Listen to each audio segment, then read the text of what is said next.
এখন ওদের আসল পরিকল্পনা কি সেটা তো আমাদের পক্ষে জানা সম্ভব না। এটা হয়তো ইউনুসও জানে না, তার যেহেতু সে ওদের গোলাম বলছে মনিব, সে সবকিছু করে দিচ্ছে। কক্সবাজারে আপনারা দেখেছেন যে সেখানে আম, আহ, জনগণ কিন্তু প্রতিরোধ গড়ে তুলেছে, সেনাবাহিনী সেখান থেকে ফিরে আসতে বাধ্য হয়েছে। কক্সবাজার এবং ওই অঞ্চলটা ঘিরে তাদের পরিকল্পনাটা কি আসলে? ওরা কিন্তু বাংলাদেশের মানুষকে যদি তারা আন্ডার এস্টিমেট করে, তাহলে আমার মনে হয় যে একটু 1971-এর কথা মনে করা উচিত। 71 কেন, 52 দেখেন। তাদের মানে এটা তাদের এই মানে পূর্ব আর পশ্চিম পাকিস্তান, অখণ্ড পাকিস্তান থাকা সত্ত্বেও তারা নিজেদের মধ্যে বুঝেন যে নিজেদের দেশ এটা দমন করতে পারে নাই, যখন বৈষম্য করছে বাঙালিরা দমায় রাখতে চাইছে।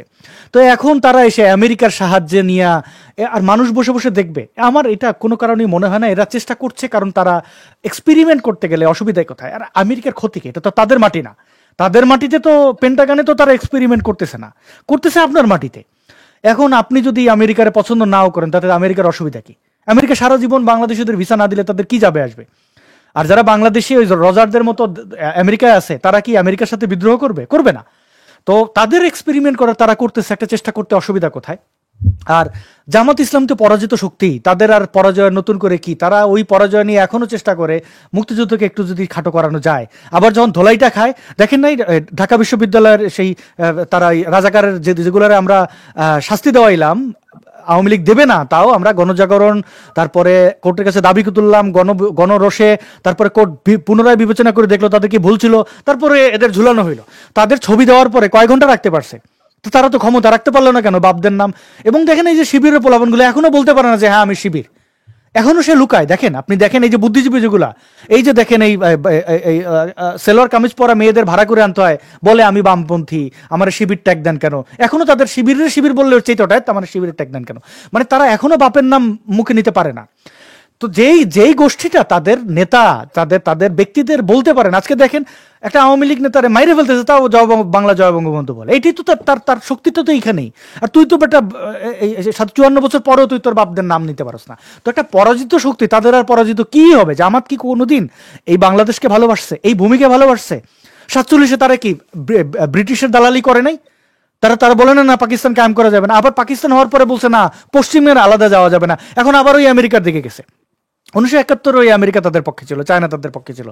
এখন এরা বারবার পরাজিত হতে চায়, এখন আমরা আর কি করব? কিন্তু জনগণকে যদি তারা আন্ডার এস্টিমেট করে, তারা যদি মনে করে জনগণ সবাই সব বোকা, আসলে এটা কোনোভাবেই আমার মনে হয় না যে জনগণ বোকা। আর যেভাবে তারা জনগণকে যতটুকু ফুঁসে উঠতে হয় প্রতিবাদ করার জন্য, আপনি দেখেন পাকিস্তানিরা যেভাবে আমাদের কন্টিনিউসলি টর্চার করে গেছে, কোনোভাবে আমাদের বোঝার চেষ্টা করে নাই, আমাদের সাথে একসাথে বসে নাই, এখনো তারা একই কাজ করছে। মুক্তিযোদ্ধাদের ধরে নিয়ে যাচ্ছে, সাংবাদিকদেরকে ধরে জেলে দিয়ে দিচ্ছে, হাত করা পড়াচ্ছে সন্ত্রাসীদের মতো। আপনি দেখেন পান্না সাহেবের সাথে কি করছে। এমনকি এই পান্না সাহেব কিন্তু তাদের পক্ষের লোক ছিল। শেখ হাসিনা দেখেন টুকটাক ছাত্র আন্দোলনের সমর্থন আমিও দিছি, কিন্তু শেখ হাসিনা যখন পতন ঘটে গেছে আমি আশ্চর্য হয়ে গেছি, কারণ আমি জানি ওখানে কি হবে। তো উদযাপন করা, যারা উদযাপন করছেন, মানে পরে ভুল বুঝতে পারছেন, সেটা শেখ হাসিনা চলে যাওয়াটাতে ভুল বোঝা না, যে তখন আমরা জামাতের কাছে ক্ষমতা দিয়ে দিছি, এটা একটা ভুল। কিন্তু শেখ হাসিনা যাওয়ার পরে উল্লাস যদি কারা করে, এদের মধ্যে অনেকে এখন বুঝতে পারছে উল্লাস করা ঠিক হয় নাই। তো এই পান্না সাহেব কিন্তু উল্লাস করছেন শেখ হাসিনার পতন, এটার একটা কি কি লিখছেন। তো তারপরও তারে কিন্তু অপদস্থ করছে। আবার দেখেন এই লতিফ সিদ্দিকী, তিনিও কিন্তু এই ছাত্র আন্দোলনের পক্ষে ছিলেন, তিনি বলছেন ওইখানে, তারপর বলে তুমি প্রমাণ দাও। এই মূর্খগুলো জানে না যে সে বিবিসি বাংলায় কি বলছে। আবার দেখেন এই কামরুল হাসান মামুনের অবস্থা দেখেন, আর জেডাই খান পান্নারই দেখেন অবস্থা কি। তো তারা যখন তাদের পক্ষের লোকজনদেরকে ফ্যাসিবাদের দোষর বলে মায়ের শুরু করছে, এবং সাধারণ মানুষকে তো করছেই, কিছু হইলে আওয়ামী লীগ, এখন যে লোকটা আওয়ামী লীগের বিরুদ্ধে ছিল সেজন্য একটা কানের উপর খাইলো, খাই চিন্তা করছে আরে আমি তো একটা ন্যায্য কথা বলতেই গেছি, তাহলে আমার আওয়ামী লীগ বলতেছে, তার মানে তো আওয়ামী লীগই ঠিক ছিল। যে রিক্সাওয়ালা এই কপালে পতাকা নেমে সে শেখ হাসিনা পতন চেয়েছিল, সেই ভাইরাল ছবি, সে আজকে আমি দেখলাম যে ভিডিওতে সে বলতেছে যে আমি তো এই জিনিস চাই নাই, আমার তো এখন পেটে ভাত নাই, আমি এখন তো ওভারব্রিজের নিচে থাকি। তো এই জিনিসগুলো তারা তৈরি করতেছে। এখন যদি তারা মনে করে আমেরিকান সোলজার এসা, চায়নার সোলজার এসা তাদের বাঁচাবে, তাহলে বাঁচাবে। দেখবো বাংলাদেশি মানুষের শক্তি বেশি নাকি তাদের। আফসানা কিশোর, আসলে কি এরকমটি হতে পারে কিনা? ধরেন সেন্ট মার্টিনে একটি ঘাঁটি বানাবে এবং বাংলাদেশে মানুষ রুখে দাঁড়াবে। কালকে দেখলাম মহেশখালী কিংবা সেন্ট মার্টিন দিকেই কক্সবাজারের একজন কেউ চায়না, ইন্ডিয়া, রাশিয়ার কাছে সাহায্য চাইছে। আমি নিশ্চিত যে আপনিও সেটি দেখেছেন। এরকমটি কি হবে নাকি?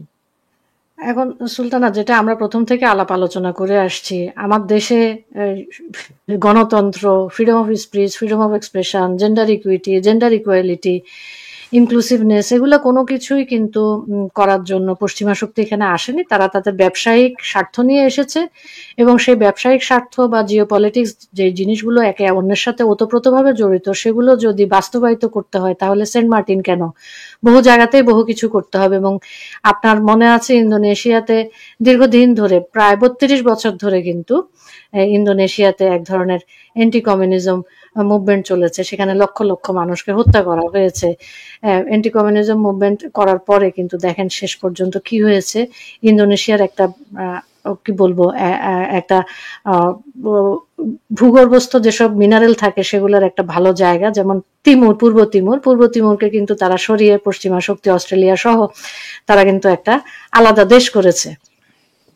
তো আমরা সেই দিকেই যদি দেখি যে আমরা হয়তো সেদিকেই এগিয়ে যাচ্ছি, কিন্তু আমাদের দেশে আপনি যেটা বললেন যে অনেক কিছু আনপ্রেডিক্টেবল থাকে, কারণ হচ্ছে কি আমাদের মানুষজন, আমাদের দেশের মানুষ কিন্তু, আপনি পশ্চিমা বিশ্বে আপনি এতদিন ধরে আছেন, দেখবেন যে পশ্চিমা বিশ্বের অনেক মানুষের থেকে কিন্তু আমাদের দেশের মানুষ রাজনৈতিকভাবে অনেক সচেতন।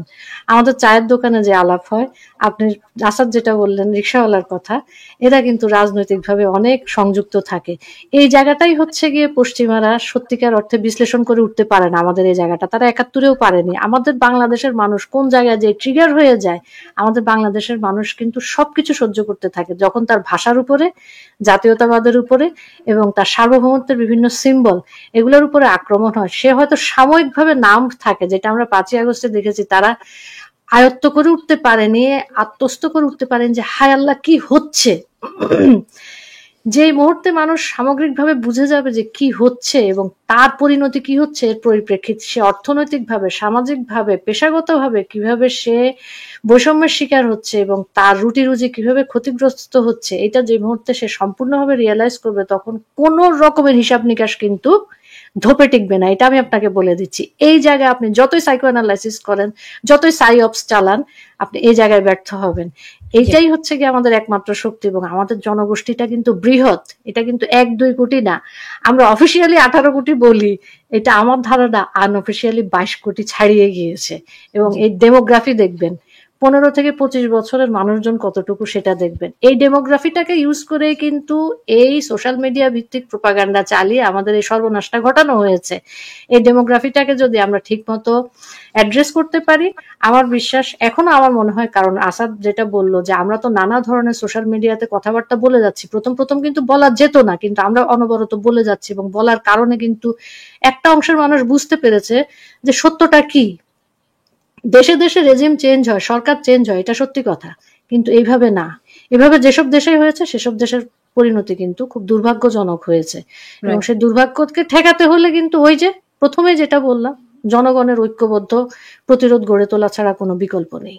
না, এখন জনগণকে ঐক্যবদ্ধ করার বিষয়টি একটা বড় চ্যালেঞ্জিং হয়ে দাঁড়িয়েছে, কারণ এতগুলো মানে এই সরকারেরই এতগুলো মাথা কোন একটা ক্যামোফ্লেক্স তৈরি করে রেখেছে তারা, ফলে মানুষ অনেক সময় বুঝে উঠতে পারছে না যে আসলে কোথায় কি ঘটছে।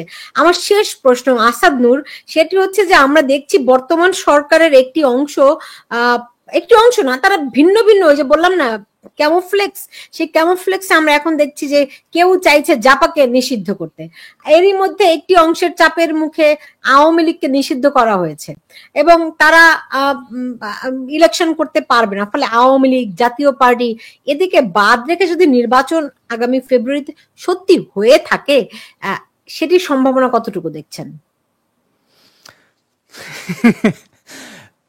তারা এতটা ভয় পাচ্ছে, এখন তাদের ভয়টাও পাইতে দেবেন না। মানে আপনি দেখেন ইলেকশন কমিশনের এই প্রস্তাবনাগুলো দেখেন যে আপনি না ভোট দিতে পারবেন যদি আপনার এলাকায় মানে আপনার প্রতিদ্বন্দ্বী একজনও না থাকে, আপনি একা দাঁড়াইছেন, অটো পাস যেরকম ওরকম যেন না হন, তাহলে যে ওইখানে দাঁড়াবে সে তার পাশের আর একজনকে নিয়ে দাঁড়াবে যে প্রতিদ্বন্দ্বী তুমি আমি খেলি, মানে না ভোট এই না ভোটটুকু দেওয়ার যে সর্বজনীন যে কেউ না ভোট দিতে পারবে, এখানে প্রতিনিধিত্বকারী 10 জন থাকুক, 10 জন ক্যান্ডিডেট, কিন্তু না ভোট, ওরা জানে যে না ভোট সংখ্যা বেশি পড়বে, পুরো বাংলাদেশে না ভোট বেশি পড়বে, কারণ আওয়ামী লীগের লোকজন এবং বর্তমানে যারা ওই যে একজন ন্যায্য কথা বলতে গেলে তারা আওয়ামী লীগ বানিয়ে দিচ্ছে, তা না ভোটই তো দেবে, এখানে তো যোগ্য কে আছে আপনি দেখেন। তো এইটা তারা ভয় পাচ্ছে, এবং জাতীয় পার্টি বলেন বা আরো আওয়ামী লীগের কালকে আরেকজনকে হয়তো নিষিদ্ধ করে দেবে, এরকম নিষিদ্ধ করবে, কিন্তু ওদের এই নিষিদ্ধ করা সিদ্ধ করা এটা করে কি আওয়ামী লীগের আমি আওয়ামী লীগের এখনো সমালোচনা করি, কিন্তু একটা স্ট্যান্ড এখন পর্যন্ত তারা ঠিক রাখছে, এটার জন্য আওয়ামী লীগ ধন্যবাদ পাওয়ার যোগ্য, যে ইউনুস অবৈধ, ইউনুসের আমলে যা কিছু সব অবৈধ, সিম্পল। এখন ইউনুস সে নির্বাচন করবে কেন? খালেদা জিয়া এরকম নির্বাচন করছিল না, একসাথে সবাই মিলে এই এরশাদের পতন ঘটাইলো, এরপর আইসেই যে স্বৈরাচার পতন, তো সে স্বৈরাচার হয়ে গেল, তো টিকতে পারছে কয়দিন টিকছে?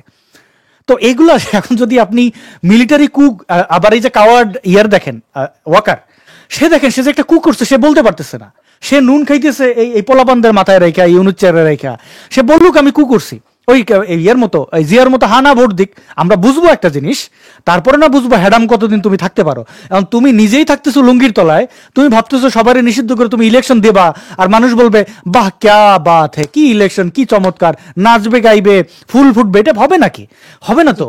এখন তারা, আমি দেখছি দিনে দিনে তারা কতটা পাল্টা মায়ের খাবে, এগুলোর জন্য প্রত্যেকটা জায়গায় এক একটা বীজ বপন করে রাখতেছে। ধরেন এই যে কবর থেকে লাশ তোলার যে তারা একটা নজির স্থাপন করলো, এবং ধরেন কাউকে ফেসিবাদী বইলেই তারে মাইরা ফেলা, এই যে নোয়াখালীতে ছাত্রলীগ হইলেই তারা যে মাইরা ফেলা যায়, আওয়ামী লীগ হইলেই যে তার বাড়িঘর লুটপাট করে ফেলা যায়, গবাদি পশু চুরি করে নিয়ে যাওয়া যায়, জিয়াফত দেওয়া যায়, এই যে নজির দেখেন, পুরো প্রত্যেকটা জায়গায় আপনি একটা নজির পাবেন। শিক্ষকদের ধরে থাপড়ানো, এখন তাদের যে শিক্ষকরা আছেন, তাদের যারা স্থানীয় প্রতিনিধি হয়েছেন, তাদের যারা পুলিশ কর্মকর্তা, তাদের যারা মিলিটারি, তাদের যারা, এদের এই নজির তাদের উপরে যে অ্যাপ্লাই হবে না, এটা আপনি কেমনে বুঝতেছেন?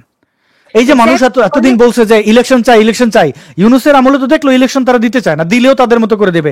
এই যে ইলেকশন নাই, গণতন্ত্র যে 14 গোষ্ঠী উদ্ধার করে দিয়েছে, এটার ফল কি হবে? এটা তারা যেভাবে যত দ্রুত এটার ধ্বংসের দিকে তারা নিয়ে যাচ্ছে, এটার ফল তারা ভোগ করবে। মানুষ কিন্তু দেখতেছে, জনগণ কিন্তু ঠিকই দেখতেছে, সে আগে কয় টাকায় কি কিনে খাইছে, এখন কি কিনে খায়, সে বাইরে যাইতে গেলে তার গায়ে সোনা গয়না রাখে কিনা, মোবাইল ফোন নিয়ে বের হয় কিনা, তার বুক ধক ধক করে কিনা, এটা মানুষ বলছে, প্রত্যেকটা মানুষ বুঝতেছে।